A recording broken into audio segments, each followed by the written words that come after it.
আজিৰে পৰা Boko college of এডুকেশ্যনৰ আমি স্বাস্থ্য সজাগতা কৰ্মশালা পাতিছোঁ আৰু এয়া দ্বিতীয় বৰ্ষ।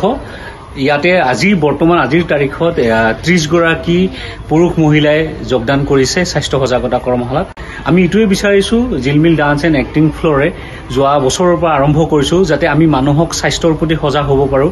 কিয়নো নিজৰ শৰীৰটোক যদি আমি অকণমান সময় হ'লেও আধা ঘণ্টা সময় হ'লেও যদি আমি নিজৰ শৰীৰটোক দিব পাৰোঁ, নিজৰ শৰীৰটোক যদি মৰম কৰিব পাৰোঁ, তেনেধৰণে আমি এটা এৱাৰনেছ কৰিছোঁ যাতে প্ৰত্যেকেই সজাগ হওক। আৰু আজিৰ এই স্বাস্থ্য সজাগতা কৰ্মশালাত প্ৰশিক্ষক হিচাপে আছে ডলি শৰ্মা, ফিটনেছ মডেল।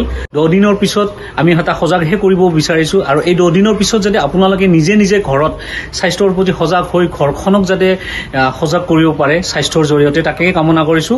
সুস্থ হওক, সুস্থ থাকক, নিজেও সুস্থ থাকক, ঘৰখন সুস্থ থাকক, এয়া আমাৰ শ্লোগান। আৰু আজিৰ এই কৰ্মশালাৰ শুভাৰম্ভণি অনুষ্ঠানত উপস্থিত আছিলে কলেজ অফ এডুকেশ্যন বকোৰ সচিব ডক্টৰ গণেশ্বৰ চহৰীয়া, অৱসৰপ্ৰাপ্ত শিক্ষক জোনাথন মাৰাক, বকো জৱাহৰলাল নেহৰু মহাবিদ্যালয়ৰ অৱসৰপ্ৰাপ্ত প্ৰবক্তা বিজয়া ডেকা উপস্থিত থাকে।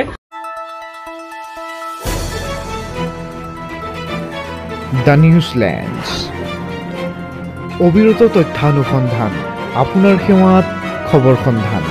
দ্য নিউজলেণ্ড।